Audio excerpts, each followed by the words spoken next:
Today, let's continue to discuss Eightfold Path. These are the fundamental teachings of Buddha. If you ask what Buddha taught at the Deer Park, sometimes we will say Four Noble Truths: dukkha and satisfaction. The cause of dukkha, the cause of unsatisfaction. And at the end of dukkha, and also the way to eradicate dukkha. That is Eightfold Path. So sometimes we may say Buddha taught Four Noble Truths at Deer Park. Or you can say Buddha taught Eightfold Path to us and help us to purify our minds and also correct our actions, and make our lives better and happier. And someday we hope all of us are going to eradicate all kinds of illusions, ignorance. These are the roots of problems, so we can achieve enlightenment. Long time ago, I read some sentences written in this way. It says, our views influence our thoughts. Our views influence our thoughts. Our thoughts will influence our action, the way we do. Our action will influence our habits. When we say habits, that means you get used to this kind of action in daily life. The way we talk, the way we do things, the kind of facial expression we are going to have. Our actions, our habits will produce our own karmas. The karma will influence our life. You want to be a happy person, it's better to have more positive karmas. Otherwise, we are creating some dukkhas by our own selves. So sometimes when I watch TV advertisement, they say, we are what we eat. I feel we should add, we are what we think. We are what we say. We are what we do. So let's go further, deeper. In order to understand, eating is just part of the condition for survive.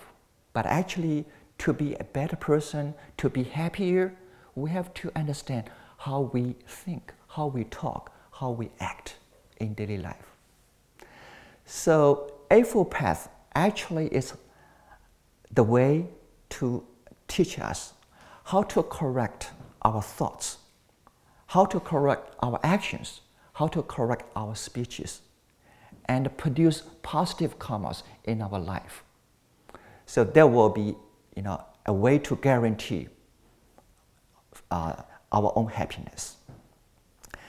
We have discussed right understanding, right view in the past. Also, we have discussed right thoughts, right thinking. Also, we talk about right speech and right action already. Today, we are going to discuss right livelihood and right diligence or right efforts. So these are two important concepts for today's Dharma talk. Right livelihood and right efforts. When we talk about right livelihood, that means Buddha concerned about the way we earn our living. Okay, there are different kinds of occupations we can select. And how are you going to earn your living? And you have to think which way is right, which way is wrong. We have to select the right way to earn our own living. In Buddhism, actually, Buddha explained this part in two categories. One taught monks how to practice right livelihood. As a monk in ancient India, all monks should follow this way. You cannot grow your own rice. Okay, you should go to the villages and beg your own food. And you cannot grow your own rice. You cannot cook by yourself. Actually, you have to go out to beg from others, okay, in order to survive. There are a few purposes for doing this. In ancient time, in Buddhism, we consider that is a right livelihood, okay? Because when you go out, that means you are meeting people every day. You don't stay in the mountain all the time by yourself. When you feel you have to eat, you have to go out and meet people. Whenever you see people, people will ask some questions. Yeah. They want to have guidance from you. So actually, you share the Dharma with people in the villages or cities. So that is a kind of purpose for monks to go out and beg food from people. Okay. And also, be humble. You depend on others in order to have food. So be humble. It doesn't matter you are the son of the king or you are a very noble person to become a monk. When you go out and beg food, you have to be humble, to be appreciated for, for this kind of offering. So it's a way to train monks to be humble. Okay? If a monk say, no, I don't want to beg food, I wanted to stay in the temple, be a fortune teller. Alice, do you want to ask me your fate? Okay, maybe I can talk to you. So I can gain offering by doing this. It's not allowed in Buddhism. Even today, it's not allowed. Okay. How about in China? Sometimes we discover, even some monks, they will explain the phenomenon of feng shui. Have you heard of feng shui? When I hear this, actually, we have to understand that it's not allowed in Buddhism. Feng shui concept is against the law of cause and effect. For example, I'm ill, I'm not feeling well. When you talk to a feng shui master, he or she will say, Venerable Hang Yi, okay, in order to cure your illness, you have to change your window from south to north. Changing windows, changing your beds, changing locations of your furnitures is not the right concept. If we can cure illness, we can be rich by moving furnitures, by replacing windows in different kind of direction. It's easy to be rich. It's easy to get over from all kinds of illness, but it's not right. It's not right. Yes, and also creates a lot of fear. Creates fears. Oh, your house is in front of one tree, in front of the road, and it's not good feng shui. Making people fear about their environment. So it's not allowed in Buddhism. If a monk say, oh, I'm a feng shui master, you come to me, I will explain everything, to you and make you be happier or richer, it's not allowed in Buddhism. This kind of attitude, this kind of earning living is not right. So for monks, we cannot be a fortune teller, we cannot be a feng shui master, we should not telling people about the stars, okay? And this is a right livelihood for monks, okay? But somehow in China, especially in the middle of Tang Dynasty, Buddhism was suppressed by the emperor. Monks fled to mountains. So finally, monks couldn't get any food. They have to grow their own rice. So finally, in Chinese Buddhism, we change some of the practice according to the facts of Chinese society in Tang Dynasty. So nowadays in China, we do have temples. They grow their rice, okay, because of this kind of historical factors. Okay. How about for lay people? Their guidance from Buddha. Buddha said, whenever you wanted to find a job for your living, for your earning, basically you consider 5 precepts. Yeah. Anything that is not related with killing, stealing, sexual misconduct, or lying, or consuming any alcohol or drugs. Maybe those are good occupations.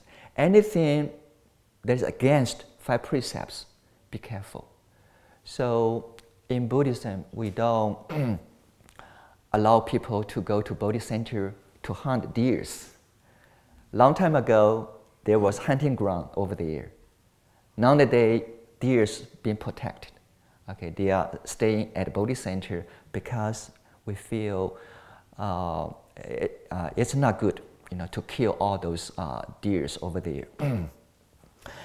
No stealing and no sexual misconduct, no lying, no cheating, and using other people's credit card.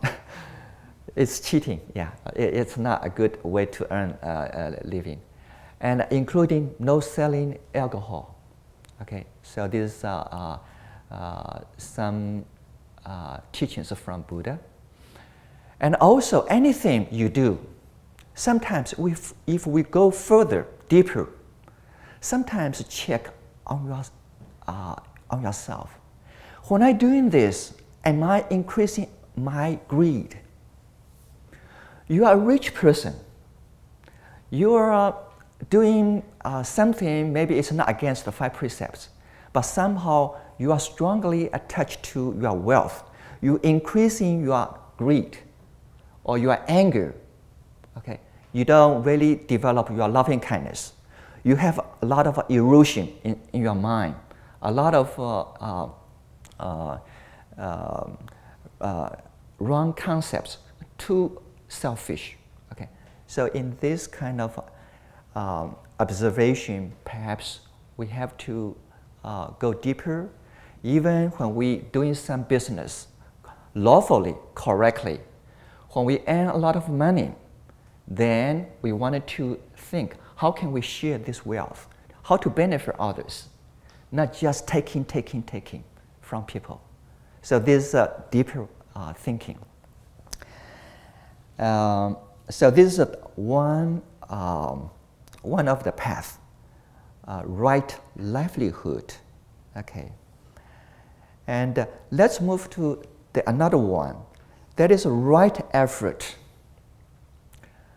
Right effort is also very important. Even we discover some practices, some doing, which is very beneficial, but without right effort, without right diligence, we may not be continue on this kind of a practice. So even it's a very good practice, but we cannot continue. That means finally we give up. We cannot get any benefits from this practice. Okay? So right diligence, right efforts, that means when we discover something that is good,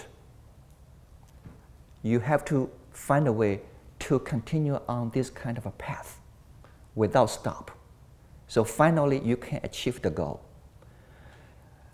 Today I wanted to go to Dallas. Okay. And I know that I have to drive maybe 4 hours to get there. But somehow when I reach Conroe, I feel, I don't want to drive. I wanted to stop and rest at the Conroe. If you stop there, you cannot go to Dallas.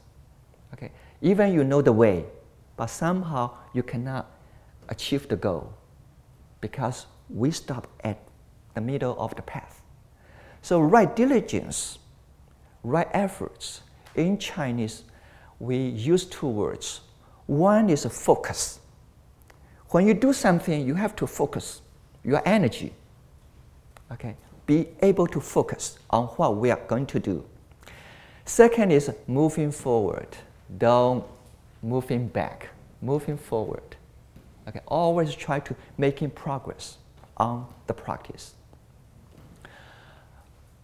About, let me say, 12 or 13 years ago, every time when I invite members to go to Bodhi Center, in those days, Bodhi Center was very bushy. It's look like jungle. There's no roads. We simply follow some path of cows because there's no roads. It was difficult to walk on the land, muddy and also bushy, difficult to really look around. After we decided to clear some of the places, one day a lady who was helping me and doing the work, she said, "Venerable Han Yi, how can we finish all those work? It's 500 acres land. How much we can do?" So she was worried. Maybe we cannot complete the job. I told her, I said, "Don't worry. As long as we do a little by every day. We do a little by little every day. Today we cut those unnecessary bushes for about 1 hour. Next time another 1 hour. If we continue to do this kind of work, one day we can clear certain area that we wanted to use. We don't have to clear all the places, but places we wanted to use, we can finish it." So after about 10 years, nowadays if you go to Bodhi Center, you are going to see beautiful landscape. A lot of place being very clean. Okay, it's very safe for you to walk on it. It's not muddy anymore. So we have to continue to do things. Okay, if we feel this is right. Why we have to to say why we need to say right effort? Why? Why Buddha simply say effort? And Buddha emphasized on right effort. So be careful. A lot of people, many people, I have seen some friends. They are born with this kind of ability. They always wanted to do something in daily life. They have the effort. They wanted to accomplish things. But over here, we have to think carefully. When we use our effort, do we use it correctly? Do we use it in a positive way?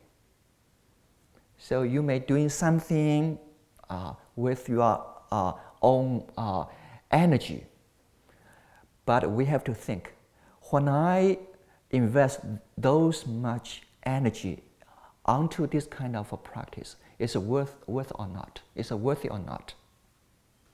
So right effort is a special word. Some people, they don't lazy.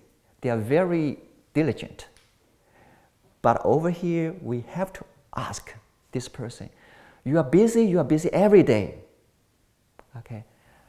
Are you doing the work by using your effort correctly? Okay. Let me share this kind of historical stories with you. When Buddha went to the forest and followed some teachers or follow some practitioners. 2,500 years ago, in India, certain group, they believe in this way. They believe if you make your body suffer, you can purify yourself. You can reduce your own bad karma, okay, by doing this. If you make your body suffer, okay. So some group, they believe if you soak your body in the water for a long, long time, you can purify yourself. So they use this as a practice. They do this in daily life. They put themselves in the water for a long, long time. Buddha followed them for some time. Also, some group, they believe if you hang your body in a tree as long as possible, you can reduce your negative karmas. Buddha did this with them for some time. But somehow, slowly, Buddha observed the facts. Buddha saw fish still swimming in the water. Fish is always in the water. Why fish never change? Okay, so Buddha started to think. Fish is in the water all the time. Why fish cannot improve themselves? So soaking the body in the water, even you are doing this diligently, there's no positive consequence. You cannot achieve the goal to purify yourself. Monkeys are in the tree most of the time. They are still monkeys. So after 6 years, Buddha abandoned those self-modification practices. So in Buddhism, we have a concept, unbeneficial precepts. Those are not good precepts. If you practice those precepts diligently, we are doing wrong effort. We are not having right effort. We are using our efforts in wrong way. Another example is, have you heard a movie? The title of the movie is The Tragedy of Guyana. Have you seen the movie before? Okay, go and check. When this tragedy happened, I was in Taiwan. I read a newspaper. So I remember there's something happened, okay, in South America or Central America, Guyana, okay. James Jones, the minister, James Jones, People's Church, okay. If you watch this movie, you are going to see James Jones. He was so skillful to present his thoughts. He used all kinds of methods to convince people he represents God. Every word he said is from God. Okay. So finally, a lot of members, they sold their houses. They even separate from their husband or wife, their family. They withdraw all the money, donate those money to this church. Finally, James Jones was not really welcome in the States. So he moved his church to Guyana. They bought a land. They built a church over there. About 1,000 followers moved to Guyana from US. Until one day, one congressman visited Guyana because the government concerned about the safety of those members. But somehow the congressman was shot by the church's gunmen. So there was so negative. Finally, James Jones knew that they cannot continue to their activities anymore. So finally, he asked every member to drink poison. Poison, what do you call poison? Huh? It was Kool-Aid. Kool-Aid. Drink. They asked people, you listen to him or you don't want to listen to him. They force everyone to drink that kind of drink. And so almost over 1,000 people died from this place. And so people were so diligent. They put a lot of effort to follow his teaching. They sacrificed everything in order to follow him. They cleared the jungle, built a church. They put so much effort to do something they hoped for. But finally, it ended up over 1,000 lives being killed. So that is the movie, The Tragedy of Guyana. If you have a chance, maybe you rent this movie and watch it. So in religious world, including Buddhism, we have to be careful. If someone told you certain kind of unbeneficial precepts or belief, be careful. You put so much effort onto it, but it's wrong effort. It's not right effort. Okay. And in Buddhism, there are some principles taught by Buddha. There are some principles we have to follow in order to have right effort.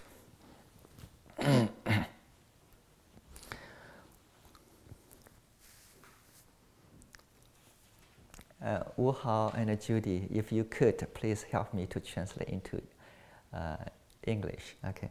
四正勤 for right effort. Okay. Let me say the first one. 以身恶令断. Discontinue any wrongdoing. Is it right? Discontinue any wrongdoing. I like to hit people. When I see people, I wanted to hit people. Discontinue wrongdoing right away. Don't continue. If you discover something is wrong, hurting yourself, hurting others, discontinue, stop right away. Discontinue any wrongdoing. This is one of the meaning of right effort. Okay. Do not start any wrongdoing. I never hit people. Then right now I have to know, I have to control myself. Never start this kind of action in my daily life. Do not start any wrongdoing. If you can manage yourself to prevent this, you better to prevent this. Prevention is the right effort. Okay. Did I tell you that a long time ago, I came back from overseas, stopped in Los Angeles at the airport. I met a gentleman in the early morning. When he saw me, he said, 师父, teacher, please help me. I'm in trouble. Oh, I didn't know this person. He said, I came from Taiwan. I need your help. I don't know what to do. I said, how can I help you? If I could, I will. He said, Venerable, I came from Taiwan and I had about 80,000 US dollar. I hope I can do some small business in the States. Okay. But somehow after I arrived California, some friends invited me to go to Las Vegas. So I started to gamble. I lost all the money. After those money disappeared, he said, I borrowed another $30,000 from a friend in San Francisco. After $30,000 being collected, he gambled again, lose all the money again. So he's in debt. And he said, Venerable, what should I do? At the moment, I was not feeling very comfortable to hear his situation. I told him, I said, stop going to Las Vegas. Don't go there anymore. Don't go there. Don't borrow any money from any friend to continue your gamble. So stop. Okay. I said, maybe you better go back to Taiwan because you are illegal in the States. And you go back to Taiwan, find a job, and pay back your debt. Okay. You don't want to, put this in your life, make you feel very negative, back to Taiwan. Okay? So sometimes we have to really think on the right way. What should we do? What should we stop? If we know how to stop, then we can save ourselves. If we knew gambling is not good, never gamble. Okay? And so prevention, something to happen, is one of the right effort. If I knew smoking is not good, never smoke. Okay? Don't say, let me try it first, then see how I feel. Don't do that. Okay? Then the third one is 以身善令增长. Continue to develop good deeds. That means you already doing something good. You always, helping others. You have a good heart, okay? And also, you always donate your time, your money to others. Continue to develop on those good deeds. You are on the right track. Don't stop. Continue to do those practices. Okay. 为身善令身 Cultivate good deeds which are not developed yet. Cultivate good deeds which are not developed yet. That means something inside you. You can do it. Those are good deeds. Okay. For example, when I see people, I never say, "How are you? How can I help you?" I never say this. But after I learned this is a way to be polite, to be helpful to others, I wanted to say those words myself. How are you? How can I help you? Okay. Maybe do something you haven't done before. Okay. Some are very minor, some are so important. Go ahead, develop those good deeds.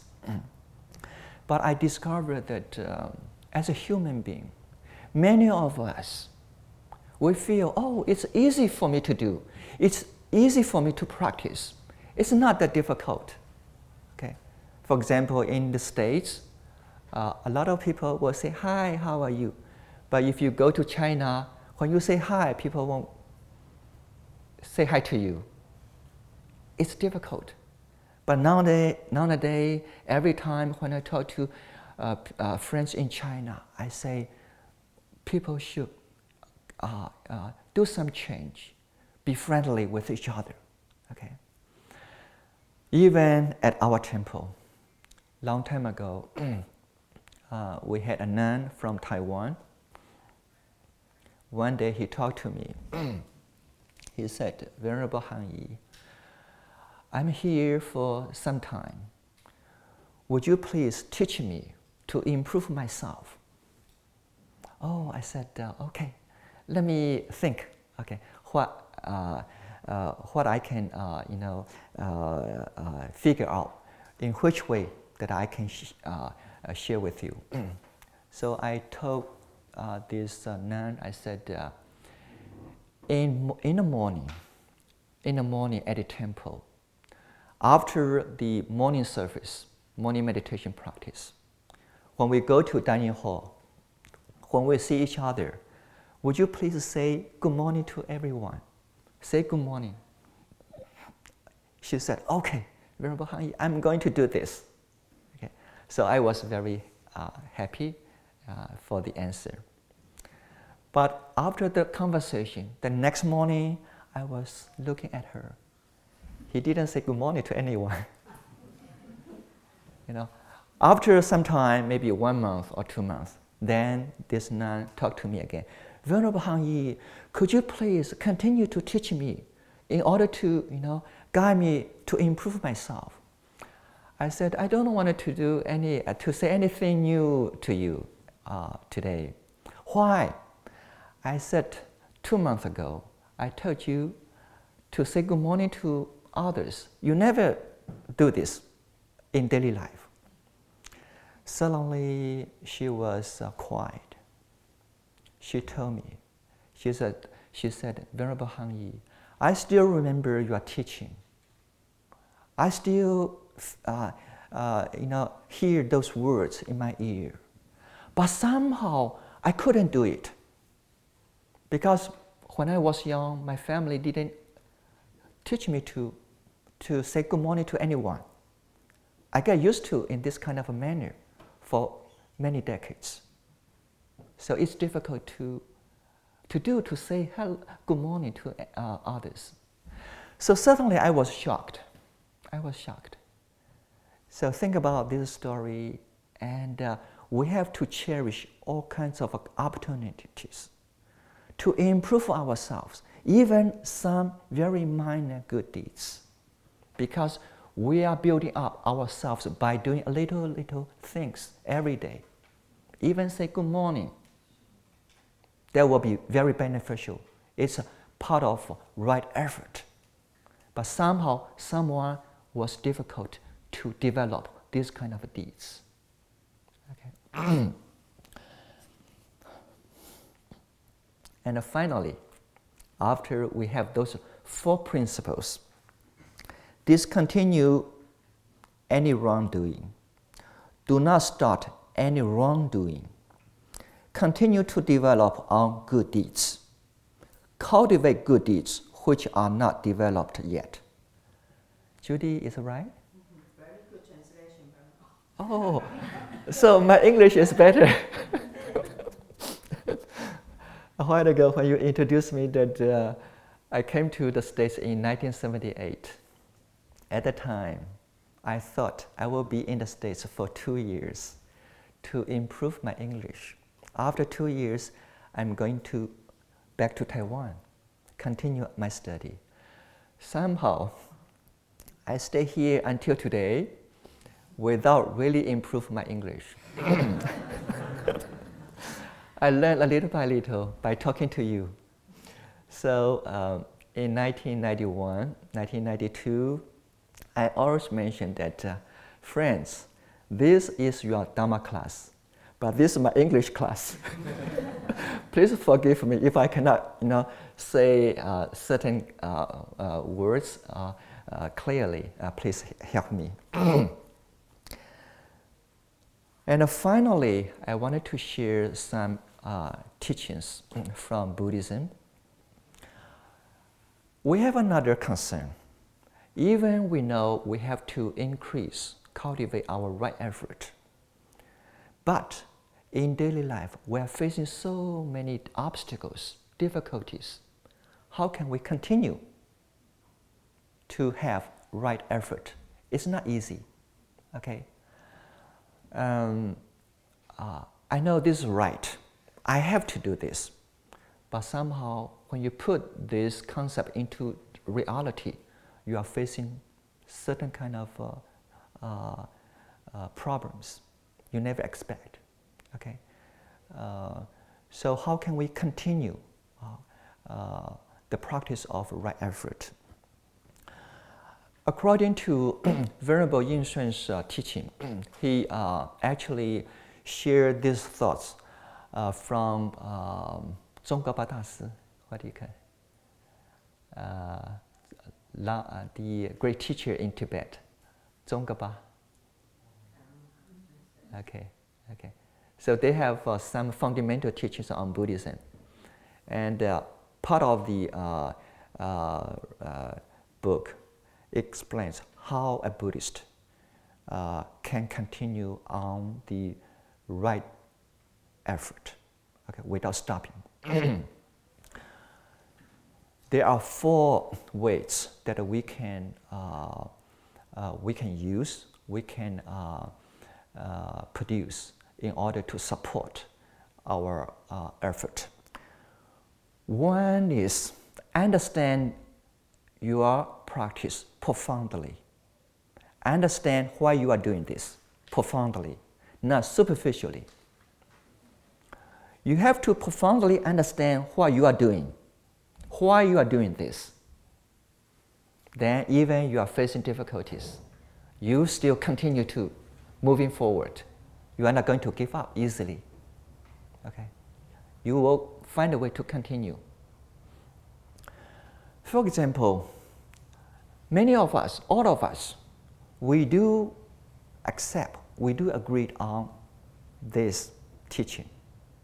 Be kind, be compassionate. Love and kindness, compassion is important for us to cultivate. Okay? When you make this decision, I wanted to be a kind person, I wanted to be compassionate. Okay, when you go out, you help someone. Suddenly you discover the person you are helping, he's not satisfied. Your support. You give me $10, why don't you give me 20? Sometimes they ask more from you. How are you going to deal with this kind of situation? You have to have a profound understanding on loving kindness, compassion, and also the law of cause and effect. Today, my foundation, moving myself, support myself to continue to deliver Dharma talk, to participate programs at the temple, at the center, because of my profound understanding. I feel it's my responsibility. It's so important to share Buddha's teaching to others. Okay, and also I understand in this world, when you do something good, it doesn't mean it's easy. When you wanted to do something good, it may be difficult. Okay, you have to be skillful to conquer all kinds of obstacles in order to achieve your goal. Nothing is easy. Be prepared for that. Yeah. So also I believe as long as I insist on this kind of doing, I'm going to benefit from this karma. Also others will benefit from this kind of doing. So this is my understanding, because I deeply understand why I'm doing this. So even sometimes we see certain phenomena, it's not supporting us, but we still be able to overcome from all obstacles. So profoundly understand what you are doing, why you are doing this. Profoundly understand that. Second, how can we continue to keep our right effort? The second one is having strong vows inside you. Having strong vows. V-O-W, vow, vows. You make certain doing as a vow. This is my goal. I wanted to finish it. Be focused. You focus your energy on this goal. Okay? Having strong vow inside you, that will protect you. That will support you. That will make you feel that you will always be able to continue. But sometimes we have to use certain situation in order to have strong vow. In 1998, perhaps I shared this with you before. In 1998, the April of the year, my mother passed away. I went to Burma to visit all the families and also to pay respect to my mother. One morning, I was busy with certain trips. I said, oh, later I'm going to recite Dhamma Sutra when I have time. But somehow I forgot it. Oh, in the evening or the next day, I noticed that, oh, today I forgot to recite Dhamma Sutra. Because the vow inside me, I made a vow in front of my mother's picture. I wanted to recite Dhamma Sutra every day for my mother, to transmit this merits to my mother. So suddenly I said, today, even it's late, I have to recite this sutra. After 6 months, after a year, you get used to it. This strong vow puts you into certain kind of reaction.